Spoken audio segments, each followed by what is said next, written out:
News చూస్తున్నారు. America president Trump పై Elon Musk fire అవుతున్నాడు. America party ప్రకటన తర్వాత దూకుడు పెంచాడు ఎలాన్ మస్క్. డెమోక్రాట్లు, రిపబ్లికన్లు అమెరికాను నాశనం చేస్తున్నారంటూ కూడా మండిపడ్డాడు మస్క్. ఇచ్చిన హామీలను అమలు చేయడంలో ట్రంప్ ఫెయిల్ అయ్యారంటూ విమర్శలు గుప్పించాడు. అమెరికన్లకు మళ్లీ స్వేచ్ఛను ఇస్తానంటూ మస్క్ ప్రకటించాడు.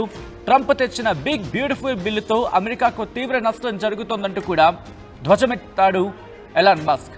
అధిక ఖర్చు, అవినీతి దేశంలో పేరుకుపోతోందంటూ కూడా చెప్పుకొచ్చాడు. ఈ నేపథ్యంలో ప్రజాస్వామ్యం నుంచి యూనిపార్టీ వ్యవస్థగా అమెరికా మారిపోతోంది. ప్రజాస్వామ్యం నుంచి యూనిపార్టీ వ్యవస్థగా అమెరికా మారిపోతుందంటూ చెప్పుకొచ్చాడు మస్క్. దేశానికి మళ్లీ పునర్వైభవం రావాలంటే కొత్త విధానం కావాలంటూ కూడా చెప్పుకొచ్చాడు మస్క్. రుణ నియంత్రణ, సైన్యం ఆధునీకరణ, ఏఐతో అమెరికాను ముందుకు నిలపడం మస్క్ లక్ష్యంగా చెప్పుకొచ్చాడు. ఈ నేపథ్యంలోనే యుఎస్కి సంబంధించి ఇన్ఫాక్ట్ మస్క్ చేసిన ఆ ట్వీట్ మీరు చూడొచ్చు. అమెరికా విషయంలో ఏమేమంటున్నాడు అనేది ఒకసారి ఆ ట్వీట్లో మనం చూస్తే అర్థమవుతుంది. దాన్ని మస్క్ రీపోస్ట్ చేయడం జరిగింది. Republicans talked tough then folded like a cheap suit అంటూ కూడా, అంటే గట్టిగా మాట్లాడారు కానీ మీరు చూడొచ్చు రిపబ్లికన్ టాక్డ్ టఫ్, చాలా కఠినంగా మాట్లాడే, చాలా నిక్కచ్చిగా, టఫ్ అంటే ఇక్కడ మనం నిక్కచ్చిగా అనుకోవచ్చు, నిక్కచ్చిగా మాట్లాడారు కానీ అది చీప్ సూట్ అంటే దాన్ని ఏమంటారు, నిజానికి వచ్చిన క్రమంలో అది చాలా దిగదుడిపై అయిపోయింది అని అర్థం వచ్చేలా చెప్పుకొచ్చారు. సో ఇంకా ఏమన్నాడు అనేది ఒకసారి చూసే ప్రయత్నం చేద్దాం. మరి ముఖ్యంగా ఒక్కసారి ఆ ట్వీట్ని మనం చూసే ప్రయత్నం చేస్తే కనుక ఇంకా చాలా అంశాలను దాంట్లో ప్రస్తావించాడు మస్క్. మరి ముఖ్యంగా ఏ విధంగా నష్టపోతోంది, ఏ విధంగా నష్టపోయే అవకాశం ఉంది, I want you for America party అంటూ కూడా పిలుపునిచ్చిన సందర్భం ఉంది. సో ఈ క్రమంలోనే ఇంకా కొన్ని అంశాలను ప్రస్తావించాడు. Republicans talked tough then folded like a cheap suit. Year after year, the Republican Party dangled the promises of limited government and an America first agenda అంటూ చెప్పుకొస్తూనే when they had the opportunity to implement this, they instead delivered more of the same, bloated budgets and corporate handouts dressed up as free market policies. People voted Republican because they believed it would finally happen. Their promises would become good. The Democrats were a non-starter, pushing open borders, identify politics and economic policies that crushed the working class. And to Kurachapkostuni, this time, though the Republican again failed to stand for the principles they campaigned on. Alon's amplifying voices on X, shining a light on this betrayal, starting a new movement, one that actually fights for the people, not the swamp. ఇక్కడ ఒకటే చెప్తున్నారు వాళ్ళు. ఏమంటున్నారంటే కనుక అమెరికాకు సంబంధించి ప్రస్తుతం ఇబ్బందికర వాతావరణం ఎదుర్కొంటోంది. రెండు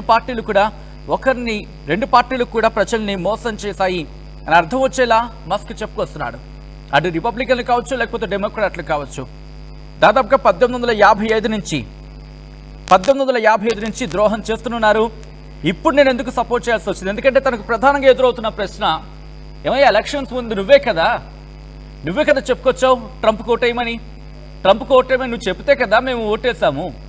అలాంటిది నువ్వే ఇప్పుడు ట్రంప్ని ఇలా ఎండగడితే ఏం పరిస్థితి? అప్పుడేమో ఓటేయమన్నావు, ఇప్పుడేమో నువ్వు కొత్త పార్టీ పెడతా అంటున్నావు, ఏం జరిగింది అంటూ కూడా ప్రశ్న సంధిస్తున్న క్రమంలోనే ఓ లెక్కలతో చెప్పే ప్రయత్నం చేస్తున్నాడు అక్కడ. ఏమని? యుఎస్ నేషనల్ డెబ్ట్ అంటే అమెరికా జాతీయ అప్పులు ఏ స్థాయిలో ఉన్నాయంటే అర్థం చేసుకోవచ్చు. మరి ముఖ్యంగా ఆ లెక్కలు మీరు చూడొచ్చు. ఒక్కసారి ఆ లెక్కలు చూద్దాం.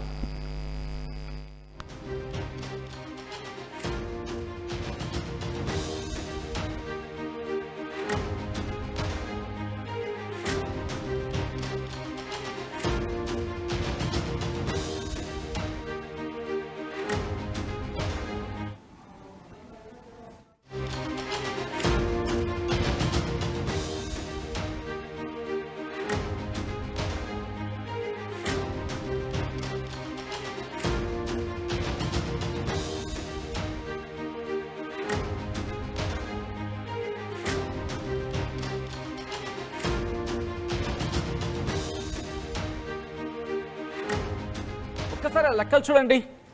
ఆ లెక్క పెట్టాలంటేనే బహుశా కాస్త కష్టతరంగా కనిపిస్తోంది. దాదాపుగా $37 ట్రిలియన్, అంతే కదా, $37 ట్రిలియన్ అవి. సో అటువంటి పరిస్థితి ఉందన్నమాట. ఇంకా ఎక్కువనే చెప్పుకోవాలి. ఒకటా రెండా ఆ అప్పులు చూడండి. దాంతోపాటు డెప్ట్ ఫర్ సిటిజన్ ఒక్కొక్క పౌరుడి మీద $1,08,135 అప్పు ఉందంటూ కూడా చెప్పుకొచ్చాడు. ఇక ట్యాక్స్ పేయర్స్ మీద $3,23,052 ఉన్నాయంటూ కూడా చెప్పుకొస్తున్నాయి. యుఎస్ ఫెడరల్ స్పెండింగ్ అఫీషియల్గా చెప్పిన లెక్క దాదాపుగా $7 ట్రిలియన్. దాంతోపాటు యుఎస్ ఫెడరల్ బడ్జెట్ డెఫిసిట్ అఫీషియల్గా బడ్జెట్ డెఫిసిట్ గురించి మాట్లాడతారు కదా, దాని గురించి ఇది $2 ట్రిలియన్ ఉంది, $2 ట్రిలియన్ పైనే. దాంతోపాటు DOGE clock saving per taxpayer, డోజ్ని కనుక ప్రాపర్గా దాన్ని ఎగ్జిక్యూషన్ చేస్తే, డోజ్ని కనుక సరిగ్గా ఇంప్లిమెంట్ చేస్తే ఎంత మిగులుతుందో అంకెలతో సైతం చెప్పుకొచ్చాడు. సో అలా సేవింగ్ పర్ ట్యాక్స్ పేయర్ గురించి మాట్లాడుకుంటే $4,854గా చెప్పుకొచ్చాడు. దాంతోపాటు యుఎస్ ఫెడరల్ డెప్ట్ టు జీడిపి రేషియో 1960లో 52% ఉంది, సుమారుగా 53%. 1980లో 35% సుమారు, 2000లో 57%. ఆ తర్వాత అంటే ఇప్పుడు 123.09% అంటూ కూడా చెప్పుకొచ్చాడు. ఇలా మాటల తూటాలు పేల్చుతానని చెప్పుకోవాలి. అప్పులు పెరిగిపోయాయి. వీళ్ళ వల్ల కావటం లేదు. దయచేసి వీళ్ళ సంగతి ఏంటో చూసుకోండి. డోజ్ కనుక సరిగ్గా పనిచేస్తే దాదాపుగా $545 ట్రిలియన్. ఒక్కసారి ఆ లెక్కలు చూస్తేనే మనకు అర్థమవుతుంది. దేశానికి మళ్ళీ పునర్వైభవం కావాలంటే నా వల్లే సాధ్యం అంటూ ఇండైరెక్ట్గా చెప్తున్నాడు. ఒక్కసారి 2 మార్గాలను చూపించాడు. కానీ మస్క్ లక్ష్యం చాలా క్లియర్ కట్గా కనిపిస్తోంది. ఒక్కసారి 2 మార్గాలు, ఒక ఇమేజ్ చూపించాడు ట్రంప్కి సంబంధించి. అట్ ద సేమ్ టైం ట్రంప్ని ఉద్దేశిస్తూ ఇటు మస్క్ చేసిన వ్యాఖ్యలు ఆఫ్ కోర్స్ చాలా ఉన్నాయని అనుకోవాలి. ఒక్కసారి మ్యాప్ని చూపిద్దాం. అంటే 2 వైపుల మార్గాలు ఉంటాయి. ఆ ఇమేజ్ని చూపించే ప్రయత్నం చేద్దాం. దాంట్లో డెమోక్రాట్ రిపబ్లికన్లకు సంబంధించి ఒక మార్గం ఉంటుంది. ఇదే మీరు చూసారా? ఇక్కడ మీరు అంటే చెప్తున్నాడు అన్నమాట. అమెరికా పార్టీ అంటే ఇది ఎలాన్ మస్క్ సంబంధించిన పార్టీ. రెండోది రిపబ్లికన్లు, డెమోక్రాట్లు. దాదాపుగా 1800 సంవత్సరం నుంచి 1855 ఎంతో అనుకుంటా, అప్పటి నుంచి కూడా వీళ్ళిద్దరూ ఉన్నారు. వీళ్ళిద్దరూ కూడా నాశనం చేస్తున్నారు అమెరికాని. ప్రజాస్వామ్యం అనేది ఎక్కడ మాట లేకుండా చేస్తున్నారు. దాంతోపాటు మరికొన్ని అంశాలను ప్రస్తావిస్తున్నాడు.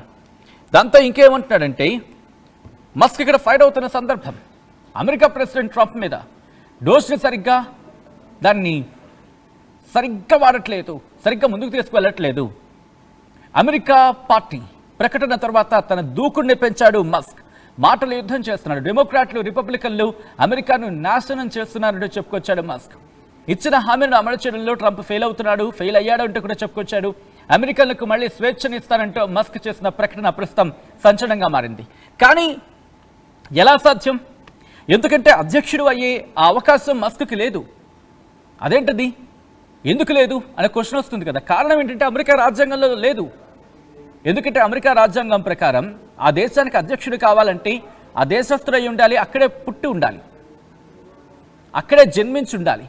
అంటే అమెరికాలో జన్మించిన వ్యక్తికి మాత్రమే అమెరికా అధ్యక్షుడయ్యే అవకాశం ఉంటుంది. మస్క్ ఏమో సౌత్ ఆఫ్రికాలో జన్మించిన వ్యక్తి. సో ఈ నేపథ్యంలో అవకాశం లేదు. సో అందుకే ఆ lengthiest social media X post చేశాడు. ఇయర్ ఆఫ్టర్ ఇయర్, ఏడాది తర్వాత ఏడాది రిపబ్లికన్ పార్టీలేమో వాళ్ళు చేసిన promises of limited government and America first agenda. ఎప్పుడు మీరు చూడొచ్చు, year after year the Republican party dongle the promises of limited government and America first again. చాలా తక్కువ ప్రభుత్వంతో, దాంతోపాటు అమెరికా ఫస్ట్ ఎజెండాతో ముందుకు వెళ్తామని చెప్పి ఇయర్ ఆఫ్టర్ ఇయర్, ఏడాది తర్వాత ఏడాది చెప్తూనే ఉంటారు. దాన్ని ఏమో మూలలో పడేస్తారు అన్నది వచ్చేలా మాట్లాడాడు. ఆ తర్వాత రెండో లైన్లో చూస్తే కనుక when they had the opportunity to implement this, they instead delivered more of the same. bloated budgets, corporate handouts dressed up as free market policies. So free market policies లాగా కొన్ని అంశాలు తీసుకొస్తారు. దాంతోపాటు వాళ్ళకి ఎప్పుడైతే అవకాశం ఉంటుందో వాళ్ళని ఇంప్లిమెంట్ చేయడానికి, వాటిని డెలివర్ చేయడానికి బదులు, అంటే వాటిని ఆచరణాత్మకంగా వెళ్లాల్సింది బదులు బడ్జెట్నేమో పెద్దదిగా చూపించేస్తారు. కార్పొరేట్ హ్యాండ్ఓవర్స్ అంటే అంశానికి సంబంధించి మాట్లాడుతూ dressed up as free market policies, free market policies అంటూ కూడా అంశాన్ని తెరమ తీసుకొస్తారు. ఇలా చెప్పుకొచ్చాడు. ఆ తర్వాత people voted Republican because they believed it would finally happen, their promises would become good. రిపబ్లికన్లకు అందుకే ఓటేశారు. వాళ్ళ ఆశలు చిగురుస్తాయి, వాళ్ళ ఆశలు నెరవేరుతాయి, వాళ్ళ ఆశలు, వాళ్ళకిచ్చిన ప్రామిసెస్, వాళ్ళకిచ్చిన వాగ్దానాలు నెరవేరుతాయనే నమ్మకంతో రిపబ్లికన్లకు ఓటేశారంటూ కూడా చెప్పుకొచ్చాడు. The Democrats were a non-starter, pushing open borders, identify politics and economic policies that crushed the working class అంటూ కూడా చాలా అంశాలు ప్రస్తావించడం జరిగింది. This time, though the Republicans again failed to stand for the principles they campaigned on అంటూ కూడా అంశాన్ని ప్రస్తావిస్తూ, అంటే ఈసారి కూడా రిపబ్లికన్లు వాళ్ళ స్టాండ్, అంటే వాళ్ళ ప్రిన్సిపల్కి సంబంధించి ఏ అంశాలనైతే వాళ్ళ క్యాంపెయిన్లో చెప్పుకొచ్చారో, ప్రాథమిక అంశాలని, దాని మీద నిలబడడంలో, దానికి కట్టుబడి ఉండడంలో ఫెయిల్ అయ్యారంటూ కూడా చెప్పుకొచ్చాడు. ఇంకేమంటున్నాడు? Elon's amplifying voices on X, shining a light on this betrayal, starting a new movement, one that actually fight for the people, not the swamp అంటూ కూడా. అందుకే ఇప్పుడే క్యాంపెయిన్ ప్రారంభమైంది. అంటే ఎలాన్ మస్క్కి సంబంధించి మద్దతుగా అంటూ కూడా వాళ్ళు చెప్పుకొచ్చిన సందర్భం. ఎలాన్ మస్క్కి మద్దతుగా ఉన్న వాళ్ళందరూ కూడా మాట్లాడుతున్నారు. సో ఈ క్రమంలోని మాట్లాడాల్సిన సందర్భం వచ్చింది అనే అర్థం వచ్చేలా మాట్లాడుతున్న సందర్భాలు అందరూ కూడా తమ గళాన్ని గట్టిగా వినిపిస్తున్నారు. ఈ నమ్మక ద్రోహాన్ని వెలుగులోకి తీసుకొచ్చే ప్రయత్నం చేస్తున్నారు. ఒక కొత్త మూమెంట్ని స్టార్ట్ చేశారు. ప్రజల కోసం పోరాడే అంశానికి సంబంధించి ప్రారంభించారు అంటూ అర్థం వచ్చేలా ఆ ట్వీట్ని కంక్లూడ్ చేయడం జరిగింది. ఒక వ్యక్తి ట్వీట్ చేస్తే దాన్ని రీపోస్ట్ చేశాడు ఎలాన్ మస్క్. పైన మీరు చూడొచ్చు, ఎలాన్ మస్క్ రీపోస్టెడ్ అంటూ కూడా. అఫ్ కోర్స్ తన ప్లాట్ఫామ్ అది, ఎప్పటికప్పుడు రీపోస్ట్లు ఎక్కువగా చేస్తూ ఉంటాడు. తనకి ఇంట్రెస్టింగ్ అంశం అనిపించిందంటే కనుక, మస్క్ అమెరికా ప్రెసిడెంట్ అవుతారా?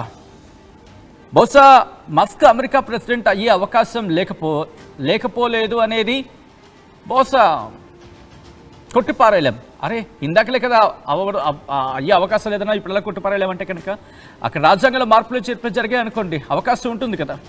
సో యాజ్ ఆఫ్ నో అయితే అయ్యే అవకాశం లేదు.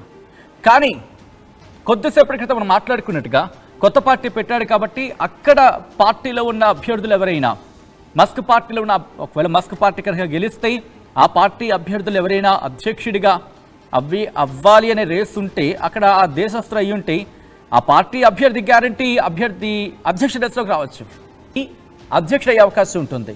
సో అధ్యక్షుడి అఫ్కోర్స్ పార్టీకి సంబంధించి సుప్రీంగా బసుకుంటాడు కాబట్టి ఆబ్వియస్లీ చెప్పింది చేయడంలో అతిశయోక్తి లేదు, అది కొట్టిపారేయలేం. సో ఇటువంటి ట్రాక్లోకి వెళ్ళే అవకాశం ఉంటుంది. సో మరి అమెరికా ప్రజలు ఒప్పుకుంటారా? ఏంటి ఇంతమంది మళ్ళీ ఇదొక పెద్ద మాట అనేసామంటే, ఒప్పుకోవడానికంటే వాళ్ళకి ఆప్షన్ అక్కడ ఎక్కడ ఉంది? డెమోక్రాట్లు, రిపబ్లికన్లే, వీళ్ళిద్దరూ ఎప్పుడు అధికార మార్పిడి జరుగుతూ ఉంటుంది. దాదాపుగా మూడో పార్టీ పేరు వినిపిస్తుంది అంతే. ఎందుకంటే మూడో పార్టీగా బోల్డ్ పేర్లు ఉన్నాయి, బట్ అవి ఆచరణలోకి రావాలి కదా. ఇప్పుడు ట్రంప్ అమెరికా పార్టీ కూడా ఆ మూడో పార్టీగా మాట్లాడుకునే పార్టీల్లో ఉండిపోయింది అనుకోండి, మనం ఏం చేయలేం కదా ఇక అక్కడ. ఇన్ ద సెన్స్ మస్క్ చేయగలిగేది ఏం లేదు కదా అక్కడ. ఎందుకంటే నాయకత్వ బృందం సంబంధించి కావచ్చు, ఇలా అనేక అంశాలు, ఒకటి కాదు రెండు కాదు. రాజకీయ అనుభవం లేకపోవడం మస్క్కి కాస్త ఇబ్బంది పెట్టే అవకాశం ఉంటుంది. పాలసీ మేకింగ్ ఇష్యూ రావచ్చు, లాబింగ్ ఇష్యూ రావచ్చు, ప్రభుత్వ వ్యవహారాల అనుభవం లేమి ఇష్యూ కావచ్చు, రాజకీయంగా నెట్వర్క్ లేకపోవడం కావచ్చు, కూటమి లేకుండా వ్యవస్థలోకి ప్రవేశించడం కష్టమే కావచ్చు, అనుభవజ్ఞ పార్టీలో చేర్చడం ఇప్పుడు అవసరం. అనుభవజ్ఞ అంటే ఎవరు వస్తారు మళ్ళీ అంటే, ఎక్స్పీరియన్స్ ఎక్కడి నుంచి వస్తారు? రిపబ్లికన్ పార్టీ నుంచో డెమోక్రాట్ల నుంచో, వాళ్ళ నుంచి వస్తారా? ఎందుకు వస్తారు అనేది క్వశ్చన్ రైజ్ అవుతుంది. దాంతోపాటు డెమోక్రాట్లు రిపబ్లికన్ మధ్య ఉన్న రెండు పార్టీలు మధ్య ఇప్పుడు ఇంకొక పార్టీగా రావడం అనేది కష్టం, చాలా కష్టం అక్కడ. ఎందుకంటే మస్క్ అభిప్రాయాలు కొన్నిసార్లు లిబరల్గా ఉంటాయి, మరి కొన్నిసార్లు కన్సర్వేటివ్గా ఉంటాయి అంటూ కూడా చర్చ జరుగుతూ ఉంటుంది. ఈ నేపథ్యంలో కాస్త కన్ఫ్యూజన్ అనేది నెలకొనే అవకాశం ఉంటుంది. సో ఇటువంటి పరిస్థితుల్లో ట్రంప్ పెద్ద ద్రోహి, మోసం చేస్తున్నాడు, ఇప్పుడు అమెరికాను నిండా ముంచేయబోతున్నాడు అని అర్థం వచ్చేలా మస్క్ మాట్లాడుతున్న తరుణంలో నిజంగా ట్రంప్ ముంచేసే అవకాశం ఉందా? ముంచేయబోతున్నాడా? మస్క్ ఎటువంటి పాత్ర పోషించే అవకాశం ఉంది? మస్క్ ఏం చేయబోతున్నాడు? మస్క్ ఎటువంటి వ్యూహంతో వెళ్తాడు? అధ్యక్షుడిగా అయ్యే అవకాశం అయితే మాత్రం క్లియర్ కట్గా కనిపించట్లేదు ఇక్కడ. మరి మస్క్ను అడ్డుకోవడానికి ఆల్రెడీ పవర్లో ఉన్న ట్రంప్ ఏం చేయబోతున్నాడు? ఇదంతా తన స్వార్థం కోసం చేస్తున్నాడా మస్క్? అదేంటిది తన స్వార్థం ఏంటంటే, అవును తన బిజినెస్లు అక్కడ ఉన్నాయి. తన బిజినెస్లకు సంబంధించి సబ్సిడీస్ దాదాపుగా 20% లేకపోతే ఏదో చెప్పుకొచ్చాడు కదా మన ట్రంప్ ఏమన్నాడు? మస్కే చాలా ఎక్కువ సబ్సిడీస్ కొట్టేస్తున్నాడు, అంటే తనకే ఎక్కువ వెళ్తున్నాయి కాబట్టి ముందుగా వాటిని ఆపేస్తామంటూ కూడా. సో ట్రంప్ మీద కోపంతోనే కొత్త పార్టీ పెట్టాడా మస్క్? లేకపోతే నిజంగా అమెరికాల మీద ప్రేమ ఊడిపడిందా? ఈ రెండు కోణాలు కూడా ఆలోచించాల్సిన అవసరం ఉంది. ట్రంప్ను చాలా దగ్గరగా చూసిన వ్యక్తి కాబట్టి ట్రంప్ చేతుల్లో అమెరికా మోసపోతుంది అనే ఒక సానుకూల దృక్పథంతో పార్టీ పెట్టాడా? లేకపోతే తన వ్యాపారాలకి గండి కొట్టే ప్రయత్నం చేస్తున్నాడు, తన వ్యాపార సామ్రాజ్యానికి గండి కొట్టే ప్రయత్నం చేస్తున్నాడు. మరి ముఖ్యంగా మీకు ఇఫ్ యూ రిమెంబర్, కొద్ది రోజుల క్రితం మార్కెట్లకు ఎలాన్ మస్క్కి సంబంధించిన మార్కెట్లు కుదేలైపోయాయి. 1,00,000 కోట్లు ఎంతో చిల్లరంటూ కూడా చర్చ జరిగింది. సో ఈ క్రమంలో తనని ట్రంప్ ఇబ్బంది పెడుతున్నాడు కాబట్టి రాజకీయంగా ఇరకాటంలో పెడదామని చెప్పి మస్క్ కొత్త పార్టీ వ్యూహంతో ముందుకు వెళ్ళాడా? లేకపోతే అమెరికన్ల మీద నిజంగా ప్రేమ ఊడిపడిందా? ఈ అన్ని కోణాల్లో అన్ని అంశాలు కూడా చర్చకు వస్తున్నాయి. మరి ముఖ్యంగా ఎలాన్ మస్క్ అక్కడ మనుగడ సాధ్యమేనా? ట్రంప్ ఆఫ్ కోర్స్ బైడెన్ లాంటి దిగ్గజాలనే ఓడించాడు, కమలా హారిస్ లాంటి వ్యక్తులనే తన మాటలతో తికమక పెట్టించాడు. రిపబ్లికన్ పార్టీకి సంబంధించి ఎంతమంది హేమహేమీలు ఈసారి పోటీ పడ్డారు? వివేక్ రామస్వామి కావచ్చు, లేకపోతే వాళ్ళ పార్టీలో ఉన్న వ్యక్తులే, వీళ్ళందరినీ జేడీ వ్యాన్స్ కావచ్చు, జేడీ వ్యాన్స్ కూడా ఒకనొక సందర్భంలో అధ్యక్ష రేసులో ఉన్నాడంటూ చర్చ జరిగింది. బట్ మైత్రి బంధం అంటూ మాట వినిపించింది. సో ఈ అన్ని కోణాలు కూడా ఒక రిపబ్లికన్ పార్టీలోని తన ప్రత్యర్థుడిని ఒక విధంగా చెప్పాలంటే ఓడించి లేకపోతే నచ్చచెప్పం ఆ స్థానానికి చేరుకున్న రాజకీయ చతురత కలిగిన ట్రంప్ మస్క్ని అంత ఈజీగా తీసుకుంటాడా? మస్క్ సామ్రాజ్యాన్ని ఎదగనిస్తాడా? మస్క్ని మామూలుగా ఉండనిస్తాడా? కమలా హారిస్ కావచ్చు, డెమోక్రాట్లకు సంబంధించి ఏ స్థాయిలో ఉక్కిరిబిక్కిరి చేసే ప్రయత్నం చేశారు, కేసులు పెట్టి ఇరుక్కునే ప్రయత్నం చేశారు, కేసులు వేశారు, జైలుకు వెళ్తాడేమో అనేలా, అంటే ట్రంప్ ఇంక జైలుకు వెళ్ళిపోతాడేమో అనిపించేలా జరిగింది అప్పుడు ప్రయత్నాలు. ఆ తర్వాత ట్రంప్ తన సోషల్ మీడియా ఖాతా ఎక్స్లో, అంటే అప్పుడు ట్విట్టర్లో ఖాతా పోయేంతలా అంత వ్యూహాలు, అంత రాజకీయంగా అంత ఉక్కిరిబిక్కిరి చేస్తేనే తలగ్గుని ట్రంప్ ఇప్పుడు మస్క్ విషయంలో తలగ్గుతాడా? చాలా చాలా ప్రోస్ అండ్ కాన్స్ ఇక్కడ ఆలోచించాల్సిన పరిస్థితి కనిపిస్తోంది. యాజ్ ఎ వ్యూవర్గా మీకేమనిపిస్తోంది? ఎందుకంటే అమెరికా రాజకీయాలు మనకు కూడా ఇంపాక్ట్ చూపిస్తాయి. అమెరికా అధ్యక్షుడు బెస్ట్ ఎగ్జాంపుల్ కొద్ది రోజుల క్రితం పాకిస్తాన్తో జరిగిన విషయం, ఏమీ చేయకపోయినా నేనే చేశానని చెప్పుకున్నాడు. బట్ సమ్వాట్ ఎక్కడో ఆలోచించాల్సిన పరిస్థితి ఉంటుంది కాబట్టి అమెరికా విషయంలో మనం ఎప్పుడూ ఆచితూచి వ్యవహరిస్తాం, అది మళ్ళీ వేరే సబ్జెక్ట్. సో కాబట్టి ఇప్పుడు మస్క్ లాంటి వ్యక్తి కనుక ఆ సీట్లో కూర్చుని, అఫ్కోర్స్ ఇప్పుడు కూర్చునే అవకాశాలు అయితే కనిపించట్లేదు. ఒకవేళ హూ నోస్, ఏమో గుర్రం ఎగరవచ్చు అన్నట్టుగా అక్కడ గాడిద ఒకసారి ఎగిరిన సందర్భాన్ని చూసాం, ఏనుగు ఇంకోసారి ఎగిరిన సందర్భాన్ని చూసాం. అక్కడ అమెరికాలో ఏదైనా సాధ్యమే, గాడిదైనా ఎగరచ్చు, ఏనుగైనా ఎగరచ్చు. ఒకసారి ఏనుగు ఎగిరింది అనుకోండి, ఇంకోసారి గాడిద కూర్చుంటుంది, ఇంకోసారి గాడిద ఎగిరింది అనుకోండి, ఏనుగు కూర్చుంటుంది. ఇప్పుడు ఏనుగు గాడిద పోటీ పడినప్పుడు మధ్యలో వచ్చే మస్క్ పరిస్థితి ఏంటి? ఇంట్రెస్టింగ్ అనే చెప్పుకోవాలి. మీకేమనిపిస్తుంది అనేది కామెంట్ చేసే ప్రయత్నం చేయండి. కేజీకి అర కేజీ శారీస్ ఫ్రీనా? ఏం కొన్నావురా? అమ్మకి 10, అత్తమ్మకి 6, అమ్మమ్మకి 4 కేజీలు చీరలు మామా. అబ్బో, ఇక్కడ కేజీ చీరలు కొంటే అర కేజీ చీరలు ఫ్రీ అంట. Churidar, men's wear, kids wear 1+1, 2+1 మస్తు ఆఫర్లు ఉన్నాయి. మరి ఇంకా మాంగళ్య ఆషాఢం కేజీ సేల్ అంటే తెలుసు కదా. మాంగళ్య షాపింగ్ మాల్, కేజీల్లో సేల్, టన్నుల్లో ఆనందం. తెలుగులో ఫాస్టెస్ట్ న్యూస్ యాప్ ఇప్పుడు కొత్త అవతారంలో 5 సెకండ్లోనే పూర్తి వార్తా సమాచారం మీ చేతిలో. సోషల్ మీడియా ట్రెండ్స్ మీ కళ్ళ ముందుకే live TV and voice search options తో ఇప్పుడే డౌన్లోడ్ చేయండి. యాప్ లింక్ డిస్క్రిప్షన్ లో ఉంది.